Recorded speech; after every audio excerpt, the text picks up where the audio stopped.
Muy buenas tardes, mi nombre es Néstor Peñuela y como parte de mi parcial de Doctrinas Económicas 2, voy a hablar de el libro de Menger, Principios de la Economía Política. El libro se divide en 8 capítulos. Tenemos como primer capítulo Teoría General del Bien, el segundo sería la economía del bienestar, el tercero la teoría del valor, el cuarto la teoría del intercambio, el quinto la teoría de los precios. Para el sexto capítulo tenemos la explicación del valor de uso y el valor de cambio. Y para el capítulo séptimo tenemos la teoría de las mercancías. Y octavo tenemos el dinero y todo lo relacionado con este. Para empezar por el primer capítulo, tenemos la teoría general del bien, como ya lo dijimos. Y en este capítulo principalmente se habla de la naturaleza de los bienes, la conexión causal de los mismos y la posesión de los bienes, el por qué poseer bienes. La naturaleza de los bienes. Tenemos primero que entender que un bien es aquel objeto que cumple con cuatro características específicas, las cuales son que supla una necesidad. La segunda, que los individuos puedan reconocerlo como una herramienta para suplir esa necesidad. Y la tercera es que sea asequible para los individuos. Los bienes bueno, los objetos que se pueden llamar bienes porque cumplen con estas cuatro características, eh, entran en el mundo de los bienes y en todo lo relacionado con estos. Aquí pasamos al segundo inciso que tenemos acá, que sería la conexión causal de los bienes. Todos los bienes están conectados. Así llegamos a la conclusión de que existen bienes de orden superior y bienes de orden inferior. El bien de orden superior es aquel bien que sirve para consumir otros, mientras que que sirve para consumir otros, para llegar a otros, mientras que el bien de orden inferior es el bien final. Entonces, con esto podemos encontrar que al fin y al cabo, dentro del mundo real en el que nos encontramos y en el que nos vemos enfocados diariamente, el consumidor es capaz de escoger entre una gran cantidad de bienes, pero que al fin y al cabo todos están relacionados entre sí. Y aquí pasamos a el inciso 3, la posesión de los bienes. ¿Por qué poseer bienes? Esta parte es muy importante por el hecho de que es donde se muestra por primera vez dentro del libro toda la influencia de la psicología y el pensamiento del consumidor dentro de la economía, cómo las decisiones del consumidor, cómo su pensar, sus decisiones de qué consumir o qué no consumir, es lo que al fin y al cabo mueve a la economía. También dentro de este espacio encontramos dentro de los mismos bienes unos bienes que pertenecen a una categoría especial, que son aquellos bienes que se conocen como bienes imaginarios. Los bienes imaginarios son aquellos bienes que no tienen intrínsecamente las condiciones para llegar a ser bienes, sino que es el mismo individuo el que le atribuye esas condiciones. Por eso se le dice que son bienes imaginarios. Ya para pasar al capítulo 2, Economía y Bienestar, acá en este capítulo se hace referencia a cómo la economía es el camino para que un agente económico o un individuo llegue a un nivel de bienestar aceptable, a su nivel de bienestar máximo. Y al fin y al cabo, Menger explica dentro de ese libro, también basado en lo que decía Mill, que el bienestar no es solo económico, sino también psicológico. Entonces, el entender, en este capítulo, en entender cómo se llega al bienestar, por decirlo así, material, nos va a permitir cuáles son las relaciones que existen entre el bienestar material y el bienestar inmaterial y cómo el primero nos permite llegar a lograr el segundo. El ser humano siempre buscará saciar sus necesidades y maximizar su bienestar. Entonces, el ser humano siempre va a necesitar, para saciar sus necesidades, consumir. ¿Y por qué consumir? Porque el consumo es el camino que nos lleva a maximizar nuestro bienestar. El consumo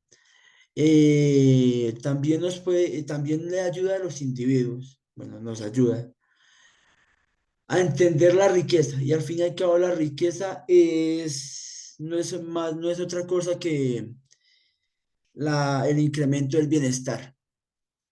Un individuo racional es capaz de entender que existe una necesidad de consumo, que esta necesidad de consumo lo puede llevar a la riqueza y que para tener una relación correcta entre estos dos, tiene que ser capaz de ordenar sus bienes. El individuo ordena sus bienes en cuestión de las necesidades que estos suplen y en cuestión también de su nivel social, también enfocado y fuertemente influenciado por su contexto social, geográfico, climático, etcétera, etcétera. Al ser un individuo, un agente económico racional, le permitirá tener todos estos factores en cuenta para poder ordenar sus bienes de la manera en la cual pueda maximizar su bienestar de la mejor manera posible. Ya para entrar a nuestro tercer capítulo, el cual habla de la teoría del valor, tenemos la pregunta que Menger se hace en un principio y es, ¿qué determina el valor de un bien? Ya sabemos qué es un bien, ya sabemos qué es lo que incita a un agente económico a consumir. Y ahora la pregunta que siempre sale en todos lados, ¿cuánto vale? ¿Qué determina el valor de un bien? El valor de un bien es determinado de dos formas. Primero, el individuo, al ser racional, puede darle un valor objetivo y un valor subjetivo. En cuestiones de objetividad y subjetividad, a la hora de hablar del valor, las dos formas de caracterizarlo son totalmente válidas, porque al fin y al cabo, como lo dijimos al inicio de esta presentación, son los comportamientos psicológicos de los individuos los que mueven a la economía. Entonces, lo que determina el valor de un bien es el pensamiento del individuo, cómo actúa un agente económico y también el contexto en el que éste se enfrente. Porque en términos de escasez, el precio va a ser uno, mientras que en términos de abundancia, el valor va a ser uno, mientras que en términos de abundancia el valor va a ser otro. Siempre marcados por la subjetividad y la objetividad del valor, que es en sí la unión de factores que con, congruyen para darnos una estimación de qué es el valor. Para el número 4 tenemos la teoría del intercambio. El ser humano o el individuo, para dejarlo en términos más técnicos, siempre buscará el intercambio en pro de conseguir la mayor cantidad de bienes posibles, tanto en cantidad como en diversidad. Entonces, el individuo llega a intercambiar para, a- para aumentar su nivel de bienes. Esto con el fin de poder saciar sus necesidades de una mejor manera y aumentar su bienestar. ¿Cuáles son los elementos que motivan a el individuo a intercambiar? ¿Cuáles son los elementos del intercambio? Está la voluntad, el racionalismo y la necesidad. Por el lado de la necesidad, un individuo va a tender a intercambiar cantidades de bienes que tienen demasía por bienes que no tiene o que tiene en cantidades muy escasas. Por el lado del racionalismo, y ligado a lo que hemos venido hablando, tanto en el capítulo 2 como en el capítulo 3, el individuo al ser racional, al comportarse como un ser racional, va a ser capaz de identificar cuáles son los bienes que tienen abundancia y cuáles son los bienes que tienen escasez.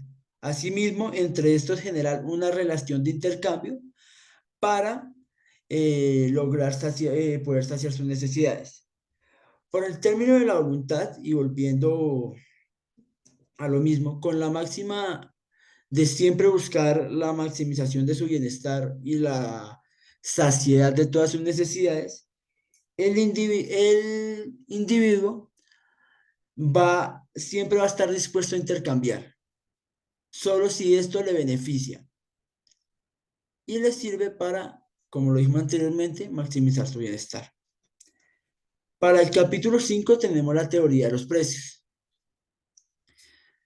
Entonces, para esta parte es muy importante aclarar que es verdaderamente el intercambio el que define los precios, porque las relaciones o las relaciones y las connotaciones que tiene el intercambio, y más que todo enfocado en la relación entre dos personas que buscan maximizar las dos su nivel de bienestar, es esto lo que va a definir los precios. La naturaleza de los precios es exactamente lo que acabamos de hablar.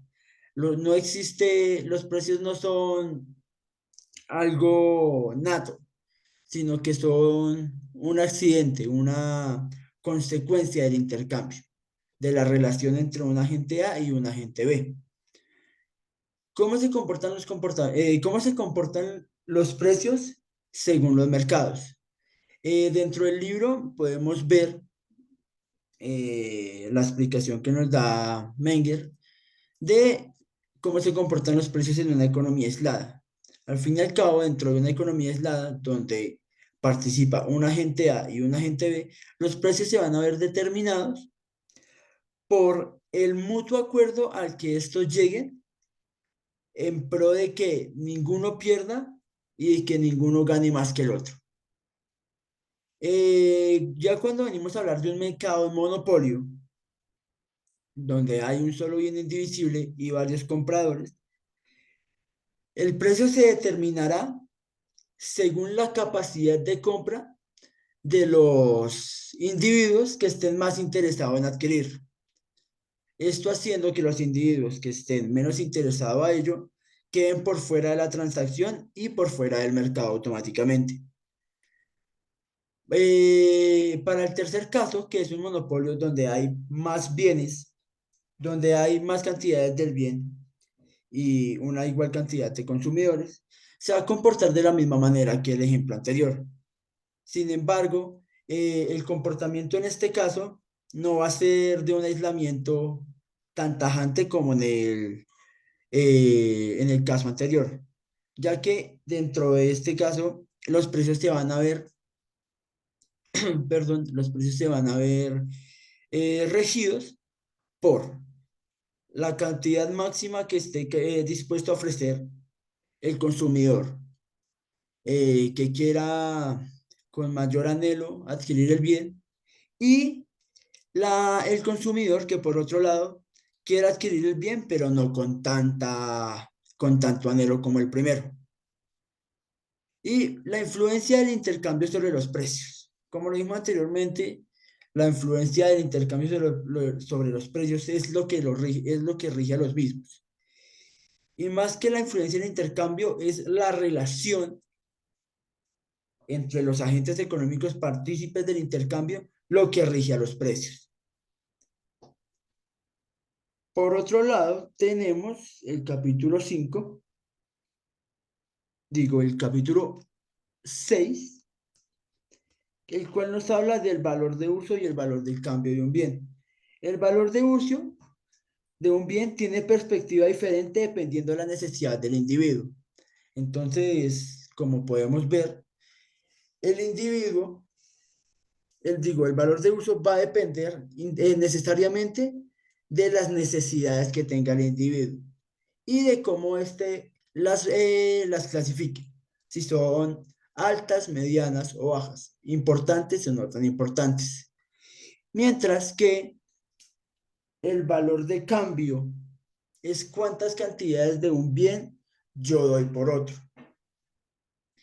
En este capítulo, Menger hace una crítica a la teoría del valor subjetivo, visto desde los ejemplos que da dentro del mismo capítulo.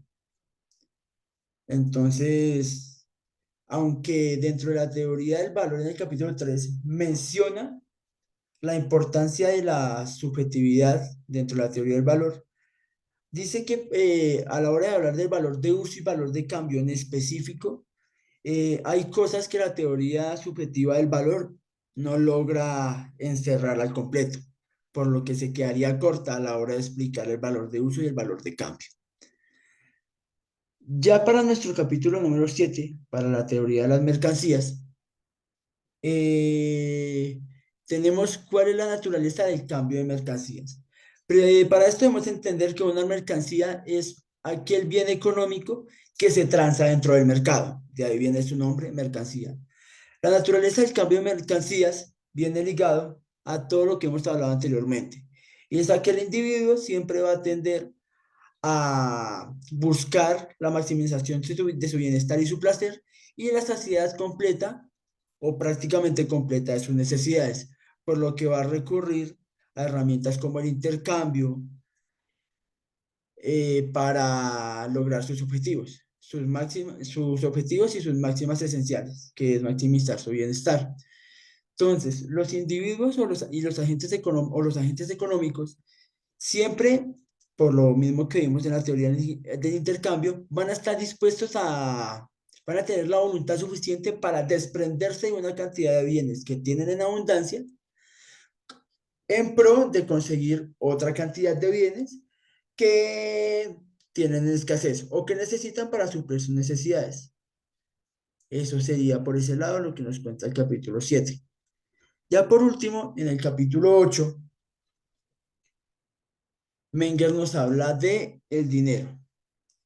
Y más que todo nos cuenta que la idea del dinero nace principalmente de la necesidad de hacer posible que el intercambio siga avanzando. A medida que el mundo avanzaba y las relaciones sociales crecían cada vez más, era necesario encontrar una mercancía fácil de transportar, que todo el mundo pudiese cargar, maleable y reconocida en la mayoría de los lugares de intercambio,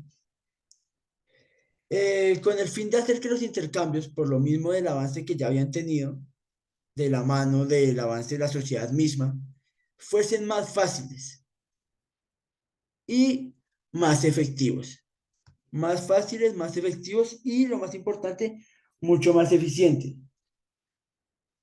El bien que se escoge es un bien que tiene que cumplir con características que ya las hemos mencionado antes, como que sea reconocido por todos o por la mayoría de los agentes económicos que participan de manera activa dentro del mercado.